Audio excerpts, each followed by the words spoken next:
Donc ce que je vais partager avec vous, ça sera un message dans cette série où nous nous occupons de voir que l'Éternel est notre berger, que nous sommes tous aussi à l'égard d'une ou l'autre personne ou de notre famille, appelés à exercer un ministère pastoral d'aide, de conseil. Et aujourd'hui, ce que je vais partager avec vous, c'est que ce ministère pastoral que vous pouvez exercer, c'est un ministère de consolation. En introduction, je voudrais dire que nous avons déjà souvent parlé que Jésus se présente à nous comme étant le bon berger, et celui qui s'occupe de nous. Il a ajouté cet adjectif, le bon berger. Il y a cette notion d'intimité, de proximité, de tout le bien qu'il veut nous faire. Mais ailleurs dans la parole de Dieu, il est aussi présenté comme l'agneau de Dieu. Et nous avons dans l'Apocalypse 2 versets que je vais citer. Pour le moment, je ne vous demande pas d'y aller, parce qu'on va feuilleter sinon trop dans nos Bibles. Mais dans Apocalypse 7, verset 17, vous pouvez noter pour ceux qui prennent des notes. Il nous est dit, car l'agneau qui est au milieu du trône les paîtra, c'est-à-dire le peuple qui sera présent, et les conduira aux sources des eaux de la vie, et Dieu essuiera toutes larmes de leurs yeux. Apocalypse 21, 4, il essuiera toutes larmes de leurs yeux, et la mort ne sera plus. Il n'y aura plus ni deuil, ni cri, ni douleur, car les premières choses ont disparu. Nous vivons encore dans les premières choses, vous le réalisez ça? Mais pour nous, il est bon de savoir qu'il y a un avenir auprès de Dieu et que ces choses n'existeront plus. Ces premières choses dans lesquelles nous sommes. Nous sommes maintenant, certains pourraient dire, dans la réalité de la vie. Des fois, même les gens disent la vie est dure. Non, ce n'est pas la vie qui est dure. C'est les choses qui s'y passent qui ne sont pas à l'origine prévues par Dieu pour l'humanité, ni pour votre vie. Dieu n'a pas prévu à l'avance, a dit voilà, un tel tu vas vivre, tu vas naître à telle date, et à telle année de ta vie, tel jour, j'ai prévu là une épreuve pour toi, une souffrance par laquelle tu dois passer, ensuite une autre douleur, et puis un deuil te frappera, etc. Non, c'est tout ça, on pourrait dire, c'est des erreurs de parcours, c'est des choses qui ont été faites dans ta vie pour te détruire, pour apporter des choses que Dieu n'avait jamais voulu pour toi. Ce qui ne veut pas dire que quand ces choses arrivent, Dieu ne peut pas permettre à Dieu de t'en délivrer, d'en sortir quelque chose de bon, et nous allons le voir dans un instant, que nous ne sommes certainement pas indemnes de souffrance. Mais il est bon de savoir que pour la vie éternelle, il y a une vie éternelle et sans souffrance qui se prépare pour nous. Pour certains, si on y réfléchit, on pourrait dire c'est trop beau pour être vrai, de réaliser qu'enfin, peut-être certains qui m'entendent souffrent souvent ou beaucoup, peut-être d'autres moins, mais quand on est habitué à la souffrance, des fois on n'a même plus la capacité d'imaginer ce que ça pourrait être une vie où on soit dégagé de tout ça. Mais ici, la parole de Dieu vient nous dire que la mort ne sera plus. Toute larme sera essuyée de nos yeux, ça veut dire qu'il n'y aura plus de traces non plus de tout ce qui a été. On ne va pas se rappeler des choses anciennes. Il n'y aura plus ni deuil, ni cri, ni douleur. Plus rien de tout cela. Donc, si dès à présent nous sommes appelés maintenant à annoncer cet évangile, bonne nouvelle, qu'il y a vraiment quelque chose qui se prépare, alors quelle est-elle cette bonne nouvelle? Cette fois-ci, si vous voulez, vous pouvez suivre avec moi dans 2 Corinthiens 5, 17. Ça c'est la définition de l'évangile tel que nous sommes appelés à l'annoncer. Comme je l'ai déjà dit à certaines occasions, la bonne nouvelle, c'est pas de dire aux gens tu vas en enfer. Ça, c'est pas une bonne nouvelle. La bonne nouvelle, c'est de dire tu n'as pas besoin d'y aller. Ça, c'est la bonne nouvelle. 2 Corinthiens 5, 17, si quelqu'un est en Christ, il n'est pas dit si quelqu'un porte le nom de chrétien parce que ses parents étaient chrétiens. Il dit si quelqu'un est en Christ, s'il a fait une expérience réelle avec Jésus-Christ, s'il a permis à la nature de Dieu de pouvoir le transformer. Il est une nouvelle créature. Les choses anciennes sont passées. Voici, toutes choses sont devenues nouvelles. Et tout cela vient de Dieu qui nous a réconciliés avec lui par Christ et qui nous a donné le ministère de la réconciliation. Car Dieu était en Christ, réconciliant le monde avec lui-même, en n'imputant point aux hommes leurs offenses. Il a mis en nous la parole de réconciliation. Nous faisons donc les fonctions d'ambassadeurs pour Christ, comme si Dieu exhortait par nous. Nous vous en supplions au nom de Christ, soyez réconciliés avec Dieu. Voilà quel est notre ministère. Voilà ce que nous devons faire. Annoncer la bonne nouvelle, c'est « Je suis un ambassadeur ». Je suis un ambassadeur, c'est un fonctionnaire du rang le plus élevé qui soit. Chaque pays envoie des gens de qualité pour être ambassadeur. On n'envoie pas les plus mauvais, je suis désolé de dire comme ça, mais on envoie les meilleurs, ceux qui sont cultivés, qui ont un grand bagage de connaissances et de culture et qui peuvent montrer aux autres pays quel merveilleux pays nous sommes. Et des fois, on en fait un peu trop. Vous voyez qu'il y a des pays où ça ne va pas très bien, mais leurs ambassadeurs sont quand même des personnes qui les représentent, mais des fois à l'envers. Vous comprenez ce que je veux dire ? C'est qu'on présente une image du pays qui est un peu trop belle. Mais on veut que les ambassadeurs représentent quelque chose. Mais nous sommes des vrais ambassadeurs du royaume de Dieu, et nous, on a souvent le complexe d'infériorité. On ne réalise pas que nous sommes les représentants de Dieu sur terre.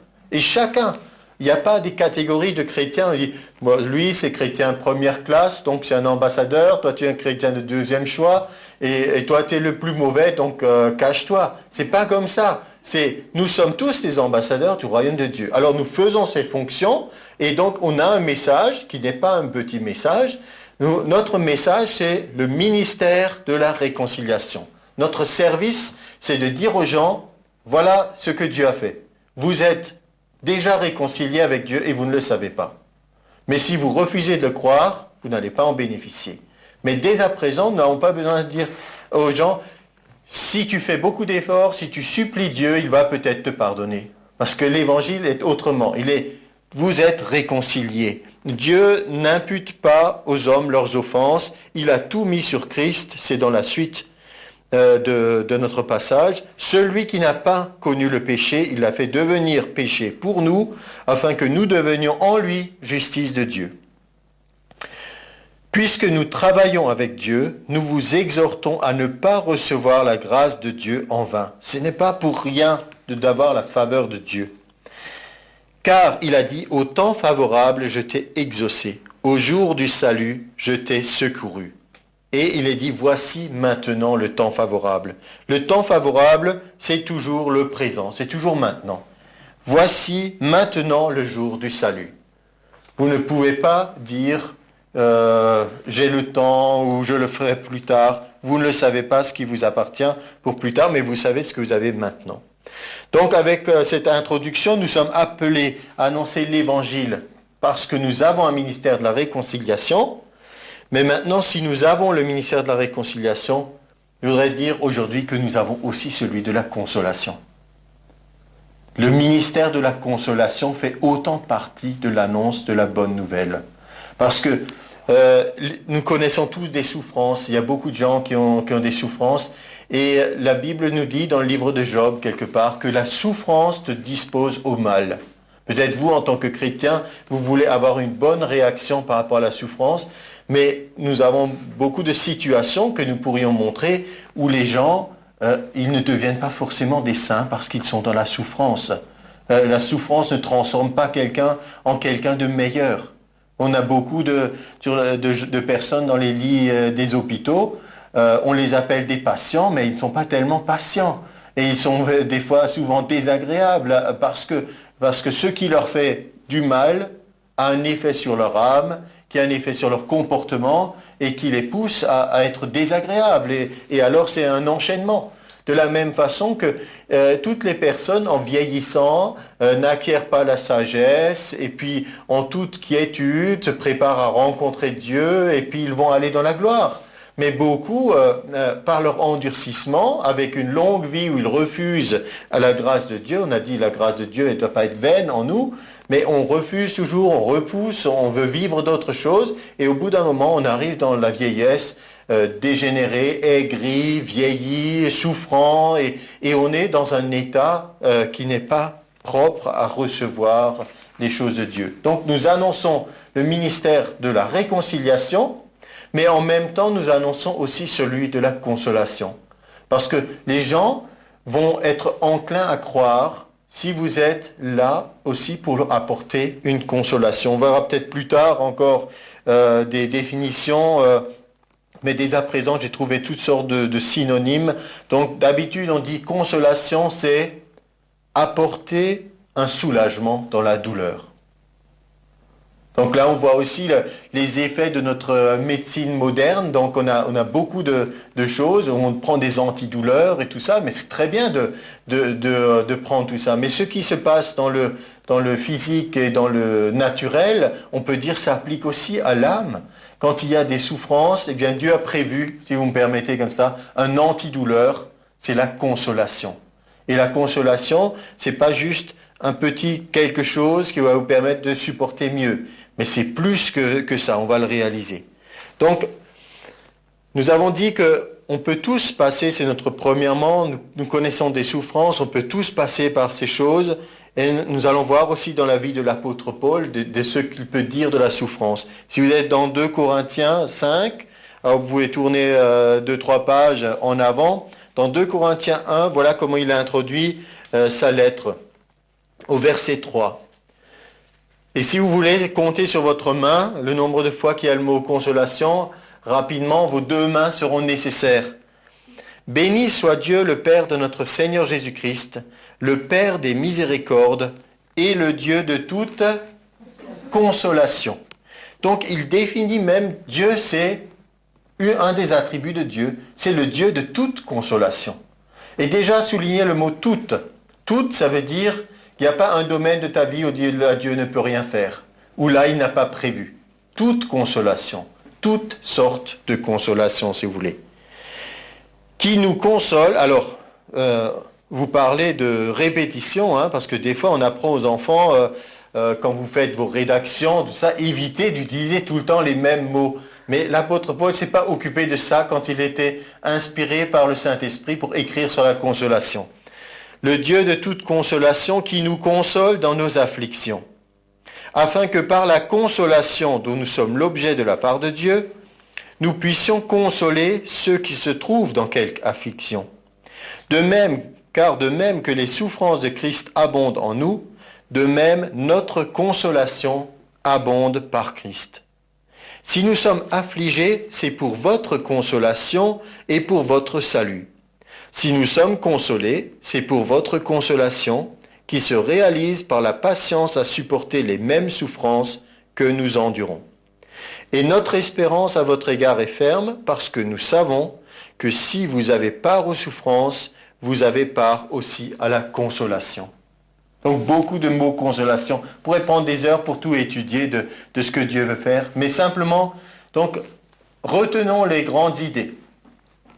Dieu est le Dieu de toute consolation. Il nous console, il a prévu pour chaque situation une consolation. De la même façon que dans 1 Corinthiens 10, 13, verset très utile pour savoir qu'on peut avoir la victoire, il est dit qu'il n'y a aucune épreuve qui soit au-delà de nos forces.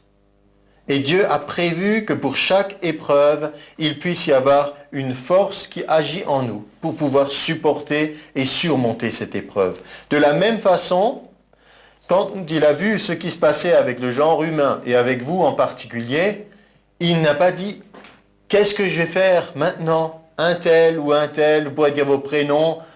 Il connaît la souffrance, il faut que je trouve une solution. » On peut dire que Dieu avait anticipé même toutes les souffrances qu'il puisse y avoir et il avait prévu une consolation.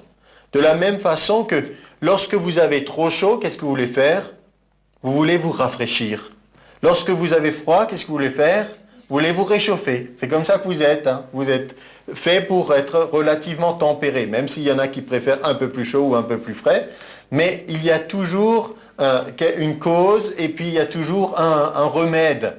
Et de la même façon, on peut dire Dieu a anticipé, il a déjà prévu la consolation avant même que la souffrance puisse se manifester. Donc la provision de Dieu est là. Il est le Dieu de la consolation, il a prévu pour vous. Et ayez bien ceci en tête que même si vous n'êtes pas dans une situation dramatique, vous avez, des fois, vous pouvez avoir du vague à l'âme ou des petits chagrins ou des grands chagrins. Ces choses sont prévues par Dieu. Ces réponses, ces consolations sont prévues par Dieu pour faire face à ces situations. D'accord ? Il y a une souffrance du serviteur de Dieu aussi. Vous êtes tous appelés à être serviteurs de Dieu, mais là, en particulier, l'apôtre Paul parle de lui-même, de quelqu'un qui s'est consacré pour l'évangile.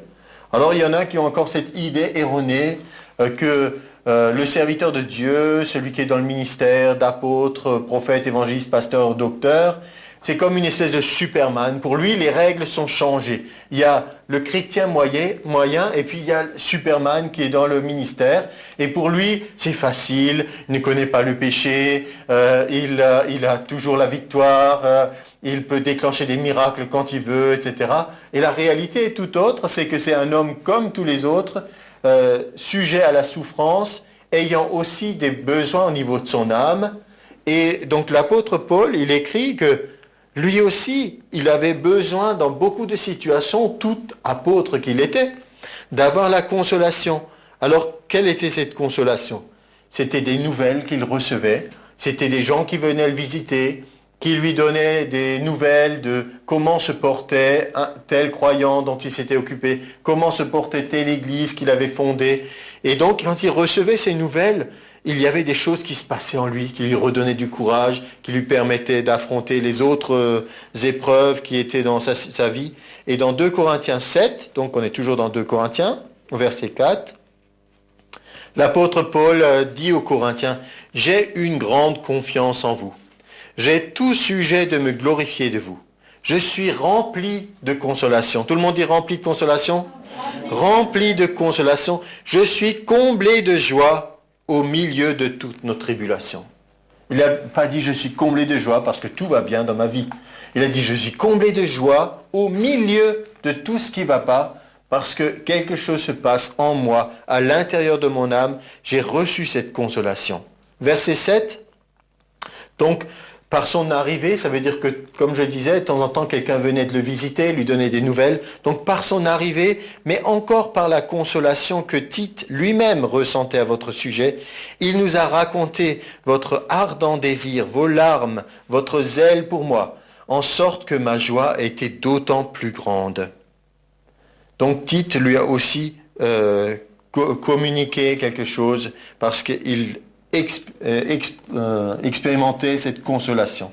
Au verset 13, « C'est pourquoi nous avons été consolés, mais outre notre consolation, nous avons été réjouis, beaucoup plus encore par la joie de Tite, dont l'esprit a été tranquillisé pour vous tous. » Ces personnages n'étaient pas des personnages de fiction, de roman, ils n'étaient pas virtuels, c'était des personnes vraies qui expérimentaient des choses, qui avaient besoin dans leur situation d'être encouragées. L'esprit avait besoin d'être tranquillisé. On n'a pas le mot stress dans la Bible, mais ils vivaient la même chose, des pressions, des angoisses, et leur esprit avait besoin d'être tranquillisé. Quelque part, il est dit dans la Bible, l'homme a été créé pour la tranquillité. Et il a besoin de vivre une vie tranquille. Vie tranquille, ça ne veut pas dire une vie où il ne se passe rien, une vie monotone. Une vie tranquille, ça veut dire qu'il y a la tranquillité de l'esprit à l'intérieur de lui. Ce qui veut dire qu'il peut très bien être actif, entreprendre plein de choses, mais à l'intérieur, il y a la tranquillité. Et encore 2-3 exemples de Colossiens 4:11. Jésus, pas Jésus-Christ, mais un disciple qui s'appelait Jésus. Ils l'ont surnommé Justus parce qu'ils ne voulaient pas qu'il y ait de confusion. Et donc Jésus appelé Justus vous salue aussi. Ils sont du nombre des circoncis, les seuls qui aient travaillé avec moi pour le royaume de Dieu et qui a été pour moi une consolation. Donc là, on peut aussi mettre en rapport le fait que quelqu'un vienne vous apporter une aide concrète, que ce soit dans le ministère ou ailleurs, ça vous apporte une consolation. Quand vous êtes dans le stress, ce qui ne devrait pas être, mais ça nous arrive à tous, parce que vous avez beaucoup de choses à faire, que vous ne savez pas comment vous en sortir, et que quelqu'un vient de vous donner un coup de main d'une façon concrète, ça vous donne une consolation. Vous dites, ah, je croyais que j'étais seul, il faudrait que je m'occupe de tout ça, mais maintenant j'ai de l'aide. Et non seulement ça vous apporte une aide extérieure, mais en même temps vous avez une consolation. Quelque chose se passe au niveau de votre âme. Déjà vous savez, quelqu'un a pensé à moi, quelqu'un se soucie de moi, quelqu'un est là pour m'aider. Donc, on continue notre petit voyage dans les épîtres. Finalement, on peut dire les épîtres, ce ne sont pas seulement des manuels d'enseignement pour chrétiens. ce sont avant tout des lettres où un homme exprime tous ses sentiments, tout son vécu. À Philémon 1,7, il écrit « J'ai en effet éprouvé beaucoup de joie et de consolation au sujet de ton amour, car par toi, frère, le cœur des saints a été tranquillisé. » Les saints étant alors l'ensemble des croyants qui étaient à cet endroit-là. Et donc ce Philémon a pu apporter de la joie et de la consolation en manifestant de l'amour. Donc, on est tous dans cette situation, on en a besoin. Ça, on a fait le constat, mais on a vu déjà qu'il y a une provision pour la consolation. Il y a quelque chose qui est prévu. Provision, c'est ça. On prévoit, d'accord? Comme la cigale et la fourmi. La fourmi avait fait des provisions. Donc, il faut qu'on aille, comme on l'a entendu dernièrement dans un message, va vers la fourmi, considère ses voies et devient sage. Et donc, il y a des provisions de consolation près de Dieu. Maintenant, deuxième point, c'est que nous devons, si nous voulons aider quelqu'un, amener une personne à recevoir la consolation. Le tout n'est pas que cette consolation existe, mais il y a des situations où c'est difficile de la recevoir, même pour nous. Vous avez remarqué que des fois, vous avez du mal à vous pardonner vous-même. Ça vous est arrivé déjà? On veut bien pardonner aux autres, mais soi-même, on rumine sur des choses qu'on a fait qu'on n'aurait pas dû faire, ou l'inverse, qu'on n'a pas fait qu'on aurait dû faire. Et donc, il faut aussi se mettre dans une situation où nous pouvons amener à quelqu'un, peut-être nous ou quelqu'un d'autre, à recevoir la consolation. Donc, rappelez-vous, consolation, c'est apporter un soulagement dans la douleur. Je pense que ça peut aussi être difficile, ça, pour des personnes qui ont été culturellement habituées à entendre un évangile que je ne partage pas, qui est le fait d'exalter la souffrance. De dire que plus je souffre, plus ça m'amène dans une dimension de sainteté, de communion avec Dieu, etc. Donc si vous êtes dans cet évangile d'auto-flagellation, de mortification, c'est difficile pour vous. Et vous savez, il y a des gens qui se sont installés comme ça dans des légalismes, de je l'ai mérité, il faut que je souffre, c'est normal, etc. Ce n'est pas nécessaire, puisque Jésus l'a porté pour nous. Mais donc, apporter un soulagement dans la douleur, ça veut dire qu'il y a aussi besoin de réaliser que la compassion est là, la compassion, souffrir avec, pour nous permettre d'entrer dans cette consolation. Je pense que consolation et compassion, même si ça rime un peu pareil, ils sont très proches aussi. Philippiens 2,1 dit « S'il y a quelque consolation en Christ, s'il y a quelque soulagement dans l'amour, s'il y a quelque union d'esprit, s'il y a quelque compassion et quelque miséricorde, donc rendez ma joie parfaite en étant dans l'unité et dans la paix, voilà ce que l'apôtre Paul dit. Mais simplement, c'était pour souligner ces mots consolation et compassion qui sont ensemble dans le même verset, pas pour rien, pour nous dire que si on veut aider quelqu'un, si on veut l'amener à éprouver de la consolation, ayons d'abord la compassion. Sinon, on va y venir rapidement, alors on n'est que des consolateurs de Job, on donne des grands principes, on dit tu devrais faire ci, tu devrais faire ça, etc. Mais ce n'est pas reçu et ça ne peut pas toujours s'appliquer non plus. La prière de Paul pour les croyants, il a prié pour nous aussi, Colossiens 2,2, afin qu'ils aient le cœur rempli de consolation. Ça, rempli de consolation, quand vous êtes rempli de quelque chose, ça veut dire vous y pensez tout le temps. C'est comme une obsession, mais dans le bon sens du terme. D'accord? Il y a des gens dans le monde autour de nous, ils sont obsédés par toutes sortes d'idées, de pensées, qui les conduisent au mal, qui les conduisent des fois à la folie. Mais nous, on peut dire que d'une certaine façon, on doit être rempli de quelque chose, que ça fasse vraiment partie de notre nature. Que vous sortez le matin, vous dites, où est-ce que je peux encore consoler quelqu'un? Où est-ce que je pourrais encore apporter un soulagement dans la douleur à quelqu'un? Moi, j'en suis persuadé que le Seigneur Jésus, quand il se levait le matin pour partir et exercer son ministère, son esprit devait être en alerte de voir « Père, qu'est-ce que tu veux que je fasse maintenant ?» mais pas dans le sens, pas dans le sens qu'il était crispé pour ça ou tendu, simplement se rendre capable de voir un besoin, d'y répondre. Et donc ici, dans ce cadre, c'est d'être rempli de consolation. Donc si nous sommes bien préparés, remplis de consolation, on a cette compassion, on sait ce que les gens éprouvent. Pourquoi? Parce qu'on est nous-mêmes des personnes qui pouvons aussi souffrir ou qui avons passé par toutes sortes de choses. Donc, on est maintenant prêt, on est prêt à partir, et voilà qu'on se heurte, entre guillemets, à une idée, à une forteresse. Vous savez, les pensées chez les gens sont comme des forteresses. Il y a des grandes murailles et qui empêchent des fois d'exercer certaines choses. Et la Bible nous dit que nous avons des armes puissantes pour abattre les forteresses. Ces forteresses de pensée. Une première pensée, c'est « personne ne peut me comprendre ». Hein, ça, c'est la forteresse numéro 1, la plupart du temps utilisée par le diable pour isoler quelqu'un. Personne ne peut me comprendre. Tu ne peux pas comprendre ce que je vis parce que tu ne l'as pas traversé. Donc, il faudrait que vous puissiez exactement faire la même expérience pour pouvoir aider quelqu'un. Et si on suit ce raisonnement, Jésus n'aurait jamais pu exercer un ministère pendant ces 3 premières années, puisqu'il n'avait pas expérimenté la plupart des choses que les gens ont vécues. La femme adultère aurait pu lui dire « Mais qu'est-ce que tu me parles, toi? Tu n'as jamais vécu ce que j'ai vécu. Tu n'as pas vécu le rejet, le regard des autres, etc. » Le paralytique a dit « Je voudrais t'y voir. D'abord, tu devrais être comme moi, paralysé sur un lit. Après, tu pourras me parler pour m'aider. » Donc, il n'est pas nécessaire d'avoir traversé tout ce que les autres ont traversé pour les aider.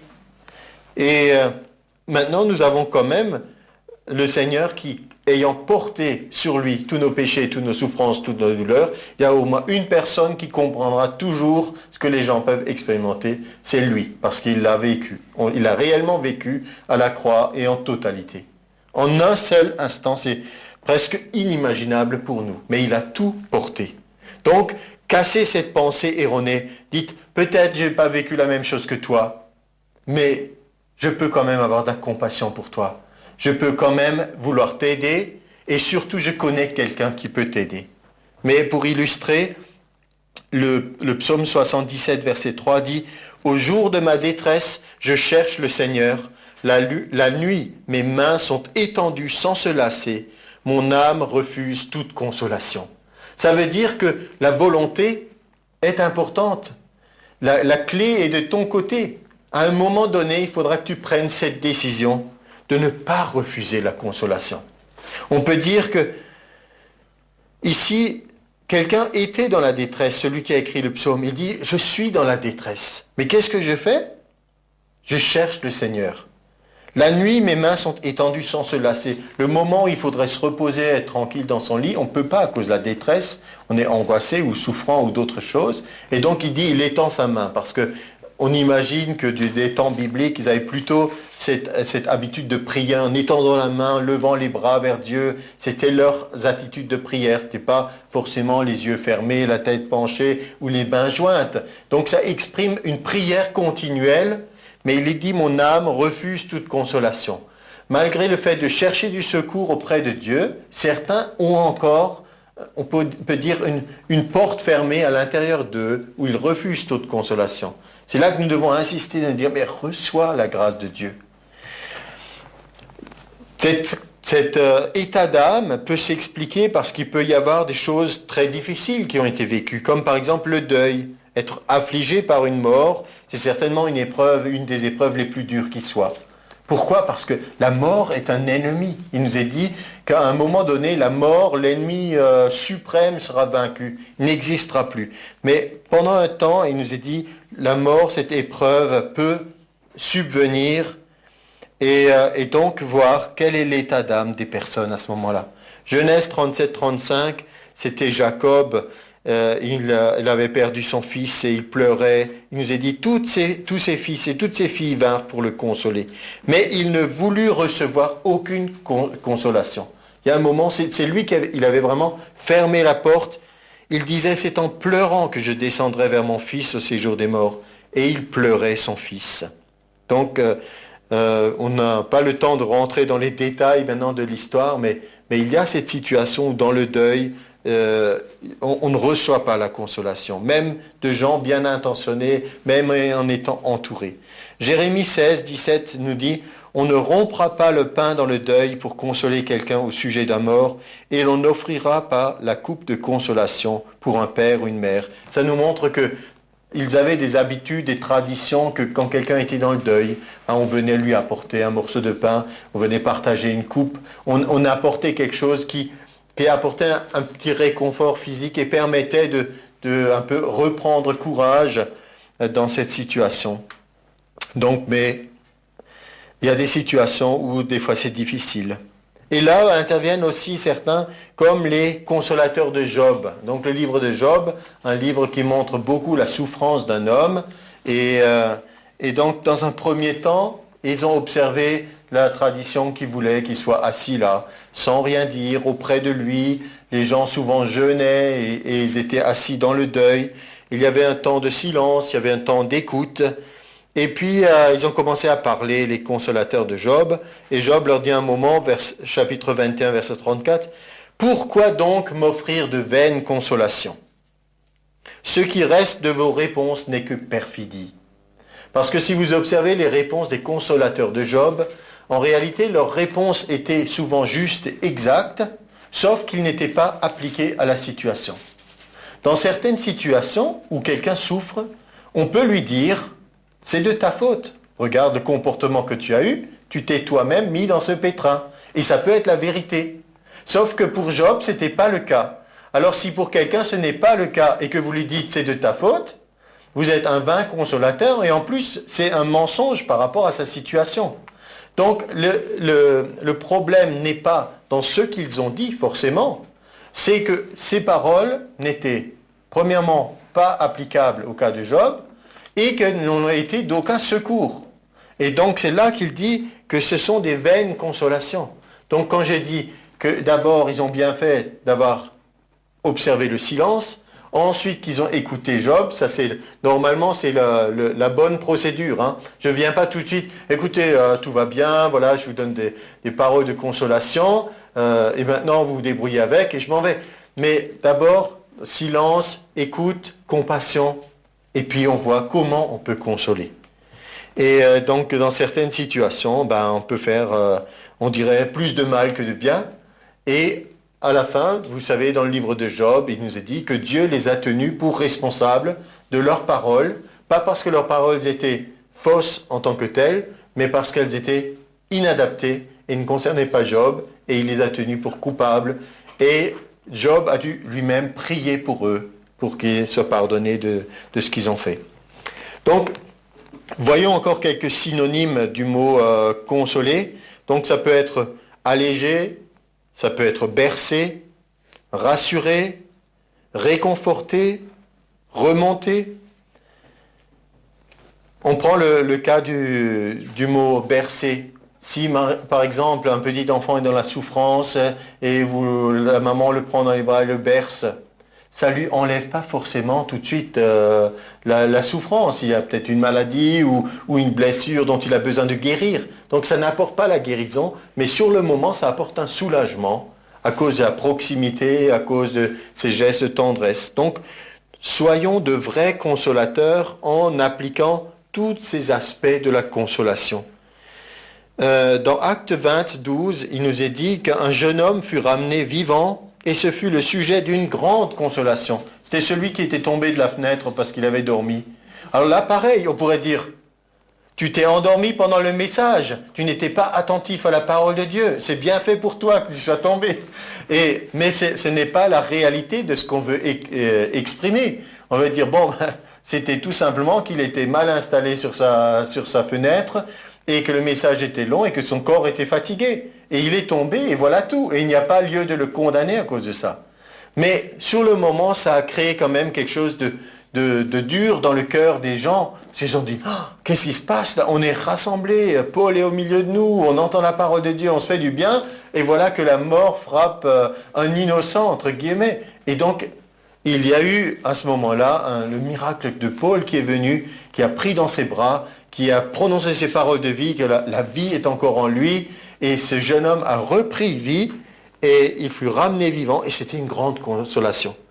Alors, je crois qu'effectivement, la résurrection, c'est la meilleure consolation qu'on puisse imaginer dans un cas de deuil. Vous êtes d'accord avec moi?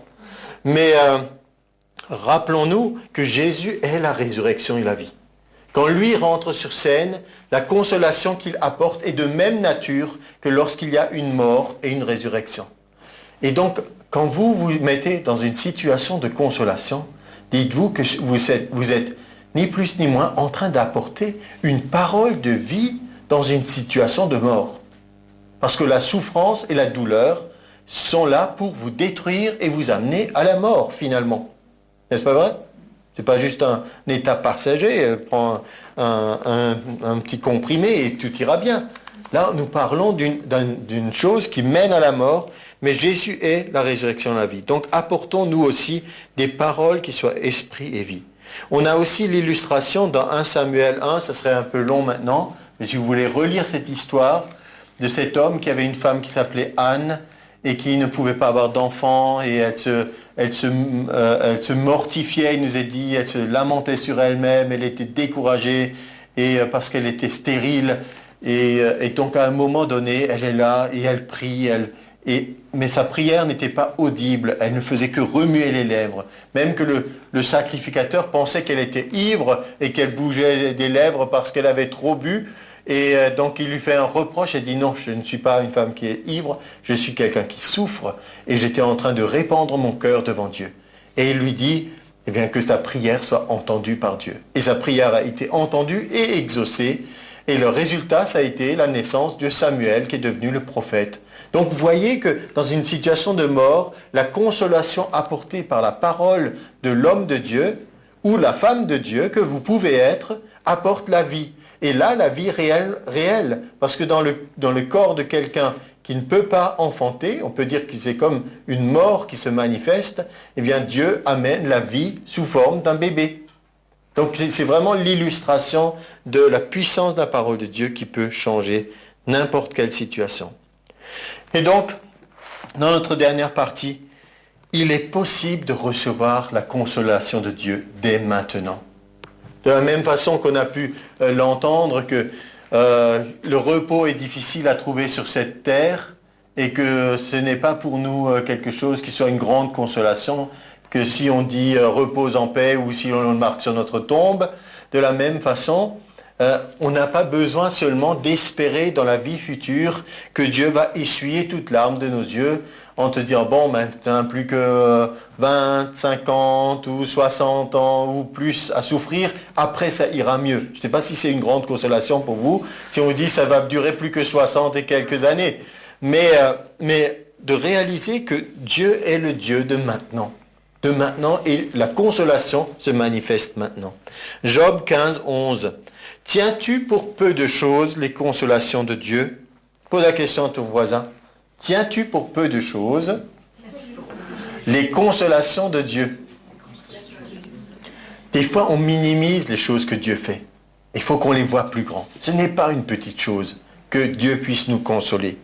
La différence entre Dieu et nous, c'est que nous, on peut taper un peu sur l'épaule de quelqu'un, t'en fais pas, ça ira mieux. Mais pour Dieu, c'est plus que ça. La consolation est une puissance de Dieu pour nous. Et les paroles qui doucement se font entendre à toi. Les paroles qui se font entendre à toi. Et doucement. Donc Dieu est appelé lui-même le Dieu des consolations. Romains 15, 4, 5. Tout ce qui a été écrit d'avance l'a été pour notre instruction, afin que par la patience et par la consolation que nous donnent les Écritures nous communiquent la consolation. Nous possédions l'espérance, que le Dieu de la persévérance et de la consolation, encore une fois, comme si c'est un attribut de Dieu, il est le Dieu de la consolation, vous donne d'avoir les mêmes sentiments les uns envers les autres selon Jésus-Christ. Quelques autres passages pour nous montrer comment Dieu est celui qui console. Psaume 94, 19. Quand les pensées s'agitent en foule au-dedans de moi, ça vous est déjà arrivé? Tes consolations réjouissent mon âme. Donc, fixez vos regards sur les consolations. Tes consolations réjouissent mon âme. Psaume 119, 50. C'est ma consolation dans ma misère, car ta promesse me rend la vie. Psaume 119, 76. Que ta bonté soit ma consolation, comme tu l'as promis à ton serviteur. Vous savez que quand Dieu promet quelque chose, il doit le tenir. Et il ne fait pas autrement que de le tenir. Il tient sa parole. Et le dernier, c'est Ésaïe 66, 11. Une belle promesse pour nous. Que vous soyez nourris et rassasiés du lait de ses consolations. Le lait, c'est vraiment l'aliment de base du nouveau-né. Il y a tout dans le lait et ça lui permet d'être heureux, d'être bien, de grandir. Et donc, le lait, c'est l'image de l'abondance, le pays où coule le lait et le miel. Et ici, il nous dit juste pas une petite consolation. C'est pas une consolation comme celui qui était en train de souffrir. Et Jésus dit qu'il demandait à Abraham de venir juste lui mettre une goutte d'eau sur sa langue parce qu'il tellement il était dans la fournaise pour le soulager un peu. Ici, c'est le lait des consolations où il y a abondance de consolation. On est dans un univers de bien-être, pour parler un langage moderne qui plaît beaucoup. Il y a beaucoup de pubs maintenant sur le bien-être, sur tous les soins du corps, les bains, les massages, les huiles. Et il y a une publicité qui est en fonction de tout ce qui s'occupe de vous. Prenez le temps de vous occuper pour vous, de vous. Et donc, Dieu a prévu tout ça à l'avance. Il veut littéralement vous baigner dans la consolation et vous faire du bien à tous égards, esprit, âme et corps. Et il nous est dit donc que vous soyez nourris et rassasiés du lait de ses consolations, afin que vous savouriez avec bonheur la plénitude de sa gloire. Ça, c'est du langage riche, élaboré, tout ce que vous voulez. Mais savourer, c'est plus que juste manger pour se nourrir. Vous comprenez la différence? Là, on parle de mets délicieux, on parle de saveurs, on parle de choses qu'on aime. Donc, Dieu se présente comme étant celui-là. Celui qui console abondamment, qui veut qu'on soit dans un bien-être tout entier, esprit, âme et corps. Sa volonté n'a pas baissé du tout. Ça ne veut pas dire qu'il n'y aura pas des moments difficiles, mais ça veut dire qu'il veut vraiment nous entourer. Jésus se présente comme étant le consolateur. Il est la parole lui-même. Et on a vu que les Écritures apportent la consolation. Et lui, il est la parole de Dieu. Vous êtes d'accord avec ça? Zacharie 1,13, « L'Éternel répondit par de bonnes paroles, par des paroles de consolation à l'ange qui parlait avec moi. » Et Luc 2, 25 nous dit, « Et voici, il y avait à Jérusalem un homme appelé Siméon. Cet homme était juste et pieux. Il attendait la consolation d'Israël et l'Esprit Saint était sur lui. » Vous voyez que Jésus lui-même est nommé ici la consolation d'Israël. En tant que personne, il représentait la consolation que Dieu voulait apporter à son peuple. Jésus est directement identifié comme étant la consolation. Et vous voyez l'effet que peuvent avoir les paroles de Jésus sur vous. Quand il vous parle, quand vous prenez des passages. Moi, je crois que chacun de nous a déjà pu être encouragé par certaines paroles de Jésus, mais en particulier, il y en a une qui nous fait régulièrement du bien. Matthieu 11, 28. « Venez à moi, vous tous qui êtes fatigués et chargés, je vous donnerai du repos. » Ça, c'est Jésus le consolateur qui dit, viens à moi, viens te reposer, viens, je vais te décharger. Prenez mon joug sur vous, recevez mes instructions. Je suis doux et humble de cœur. Vous trouverez le repos de vos âmes, car mon joug est doux et mon fardeau léger. Et bien sûr, le Saint-Esprit aussi est un consolateur, puisque Jésus a dit que dans Jean 14, 16, « Je prierai le Père, il vous donnera un autre consolateur, afin qu'il demeure éternellement avec vous. » Un autre. Il voulait dire par là, moi je suis un consolateur. Et je vais vous en envoyer un autre. Quand je partirai, il y en aura un autre. Il n'y aura jamais une vacance d'emploi, de consolateur dans le corps de Christ. Il y aura toujours cette présence de Dieu pour consoler. N'est-ce pas quelque chose qui doit nous encourager, ça? De savoir qu'il n'y a pas un moment où il y a un trou et un vide, où il y a quelque chose qui n'était pas prévu. Un autre consolateur. Et j'aime bien toujours prendre cette illustration. Quand on dit un autre, il peut y avoir deux sens. Si vous êtes dans un restaurant, que vous mangez un steak et qui n'est pas bon, vous pouvez dire, apportez-moi un autre. Je ne veux pas celui-là, il n'est pas bon.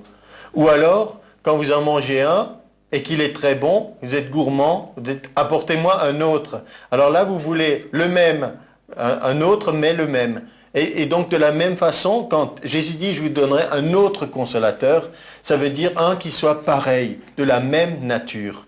Il est autre parce qu'il y a deux personnes, mais il est exactement de la même nature. Le premier était bon, un bon consolateur, et l'autre est aussi un excellent consolateur. Ça, c'est pour rappeler aux gens que toujours cette pensée, ah, si seulement Jésus était parmi nous physiquement, comme ça serait bien, il serait là au milieu de nous, en train de nous parler. Et tout. Jésus il a dit, c'est avantageux pour vous que je m'en aille, car le Seigneur enverra un autre consolateur qui sera de la même nature, et c'est avantageux pour vous, et il va faire exactement les mêmes choses que moi j'aurais faites. Mais en plus, il pourra être partout à la fois, pas limité physiquement. Et donc ça, c'est la nature de l'autre consolateur. L'esprit de vérité que le monde ne peut pas recevoir parce qu'il ne le voit point et ne le connaît pas. Mais vous, vous le connaissez car il demeure avec vous, il sera en vous. Je ne vous laisserai pas orphelin, je viendrai à vous. Je ne vous laisserai pas orphelin. On a parlé de deuil. Le deuil, c'est la séparation s'il y a une absence. Mais ici, il dit, il n'y aura pas cette notion d'orphelin. Vous n'êtes pas tout seul, personne ne me comprend, personne ne prend soin de moi. Et donc, il y a des situations où ça peut être difficile, on ne sait pas quoi faire, mais à ce moment-là, nous avons un autre consolateur, le Saint-Esprit. À un moment, il y a les lamentations de Jérémie, il dit, que dois-je te dire, à quoi te comparer, fille de Jérusalem? Qui trouver de semblable à toi? Quelle consolation te donner? Car ta plaie est grande comme la mer, qui pourra te guérir? Peut-être vous allez rencontrer une situation où vous ne saurez plus quoi faire. Mais quand on ne sait plus quoi faire, Romains 8, 26 nous dit, qu'est-ce qu'il nous dit? De même aussi l'Esprit nous aide dans notre faiblesse, car nous ne savons pas ce qu'il convient de demander dans nos prières. Si on a un blanc, justement, s'il y a quelque chose qui manque, si on ne sait plus quoi faire, à ce moment-là, le Saint-Esprit nous aide dans notre faiblesse, et c'est un autre consolateur. Donc vous pouvez être un consolateur s'il y a une situation qui vous dépasse. Faites appel à l'autre consolateur. Isaïe 66, 13 dit « Comme un homme que sa mère console, ainsi je vous consolerai, vous serez consolés. » Comme un homme que sa mère console.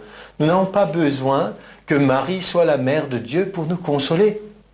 Comme certains imaginent « Ah, parce que c'est une maman, elle nous comprendra mieux et on pourra aller vers elle pour qu'elle prenne soin de nous. » Mais Dieu a déjà anticipé, il a dit, moi je suis père et mère pour vous, vous ne serez pas orphelin. Je vous prendrai comme un homme que sa mère console.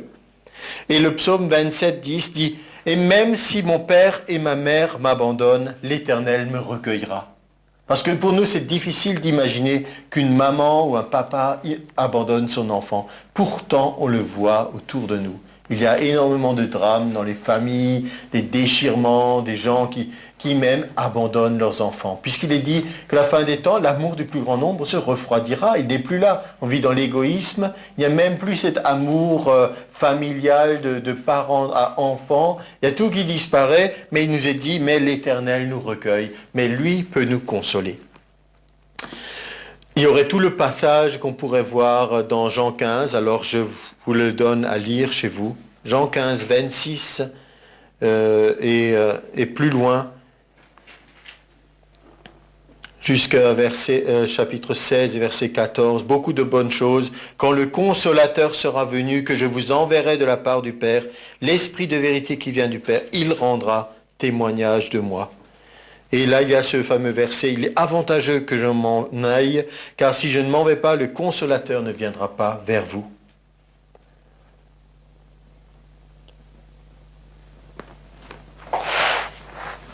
Et donc, tout le passage de Romains 8, vous pouvez le lire aussi. Le 26, que l'Esprit est une aide pour nous. Et rien ne pourra nous séparer de l'amour de Dieu manifesté en Jésus-Christ. Déjà annoncé dans Ésaïe 54, quand les montagnes s'éloigneraient, verset 10, quand les collines chancelleraient, mon amour ne s'éloignera pas de toi, et mon alliance de paix ne chancellera point, dit l'Éternel qui a compassion de toi. Et je vais prononcer sur vous en conclusion ces paroles qui sont des paroles de bénédiction dans 2 Thessaloniciens 2,16. Que notre Seigneur Jésus-Christ lui-même, et Dieu notre Père, qui nous a aimés, qui nous a donné par sa grâce une consolation éternelle et une bonne espérance, console vos cœurs et vous affermisse en toute bonne œuvre et en toute bonne parole. Amen.